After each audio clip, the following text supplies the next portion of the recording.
Assalamualaikum warahmatullahi wabarakatuh. Kami dari kelompok 5 akan menjelaskan makalah tentang filsafat umum yang berjudul Filsafat Barat Modern dan Filsafat Barat Kontemporer.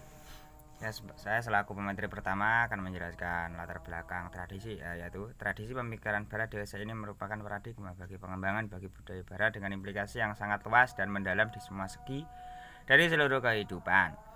Memahami tradisi pemikiran Barat sebagaimana tercermin dalam pandangan filsafatnya merupakan kearifan tersendiri karena kita akan dapat melacak segi-segi positifnya yang layak kita tiru dan menemukan sisi-sisi negatifnya yang tidak kita tiru. Nah, langsung pembahasan. Filsafat Barat modern dan filsafat Barat kontemporer. Tidak dapat dipungkiri zaman filsafat modern telah dimulai. Secara historis, zaman modern dimulai sejak adanya krisis zaman pertengahan selama 2 abad yaitu abad ke-14 dan ke-15, ditandai dengan munculnya gerakan Renaissance yang kemarin sudah dijelaskan, dan banyak aliran nilai filsafat yang keluar pada zaman filsafat modern ini yang termasuk empirisme, positivisme, idealisme, rasionalisme, dan yang lain. Lalu, filsafat Barat kontemporer. Istilah kontemporer pada umumnya berarti saat ini, sekarang, atau zaman pada saat penutur, pembicara, pendengar sedang mengalami. Arti lain dari kontemporer adalah zaman pada saat suatu masalah muncul dan kemudian mendapat jawabannya. Hegel mengatakan bahwa setiap filsafat adalah zamannya yang tersimbol dalam buah pikiran atau pandangan filsafat. Lalu, aliran filsafat. 1. Rasionalisme. Rasionalisme adalah paham atau aliran yang berdasar rasio, ide-ide yang masuk akal, selain itu tidak bersumber kebenaran yang hakiki. Zaman rasionalisme berlangsung dari pertengahan abad ke-17 sampai akhir abad ke-18. Pada zaman ini hal yang khas bagi ilmu pengetahuan adalah penggunaan yang eksklusif daya akal budi rasio untuk menemukan kebenaran. Ternyata penggunaan akal budi yang demikian tidak sia-sia. Melihat tambahan ilmu pengetahuan yang besar sekali akibat perkembangan yang pesat dari ilmu alam. Jadi pengetahuan filsafat adalah pengetahuan yang sifatnya logis saja menurut aliran ini. Jadi saya cukup, bisa dilanjutkan oleh pemateri yang lain. Idealisme adalah suatu aliran yang mengajarkan bahwa hakikat dunia fisik hanya dapat dipahami kaitannya dengan jiwa dan roh. Istilah ini diambil dari kata idea yang artinya sesuatu yang hadir dalam jiwa. Tokoh-tokoh aliran ini antara lain Plato, P. Spinoza, Leibniz, Immanuel Kant, Berkeley, J. Victor, Schelling, dan Hegel. Selanjutnya, utilitarianisme adalah aliran yang dipelopori oleh Jeremy Bentham, John Stuart Mill, dan Rudolf von Jhering. Berasal dari kata lain utilis yang berarti berguna, bermanfaat, berfaedah, atau menguntungkan. Istilah ini sering disebut juga dengan teori kebahagiaan terbesar atau the greatest happiness theory. Ajaran pokok utilitarianisme adalah yang pertama, seorang hendaknya bertindak sedemikian rupa sehingga memajukan kebahagiaan terbesar dari sejumlah orang. Yang kedua, tindakan secara moral dapat dibenarkan jika ia menghasilkan lebih banyak kebaikan daripada kejahatan dibandingkan tindakan yang mungkin diambil dalam situasi dan kondisi yang sama. Yang ketiga, secara umum, harkat atau nilai moral tindakan dinilai menurut kebaikan dan keburukan akibatnya. Yang keempat, ajaran bahwa prinsip kegunaan terbesar hendaknya menjadi kriteria dalam perkara etis.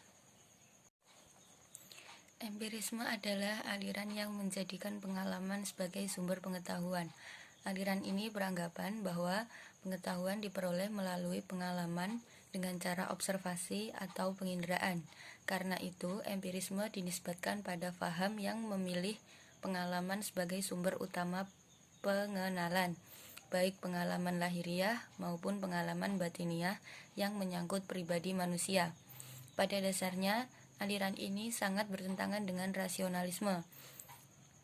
Namun demikian, aliran ini mempunyai kelemahan. Yang pertama, indera sifatnya terbatas. Yang kedua, indera sering menipu. Yang ketiga, objek juga menipu seperti ilusi atau fata morgana. Yang keempat, indera sekaligus objeknya. Jadi, kelemahan empirisme ini karena keterbatasan indera manusia sehingga muncullah aliran rasionalisme. Tokoh-tokoh aliran ini antara lain Francis Bacon, Thomas Hobbes, John Locke, David Hume, George Berkeley, Herbert Spencer, Roger Bacon. Positifisme. Pada pemahaman ini ditandai oleh optimisme besar terhadap datangnya zaman baru yang lebih baik.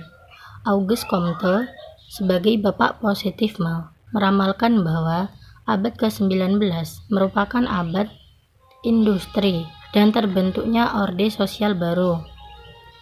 Positifisme dapat dimasukkan sebagai pendukung pemikiran yang mengutamakan empirisme daripada rasio. B. Zaman kontemporer. Pada zaman ini terdapat dua pemikiran. Yang pertama, pragmatisme.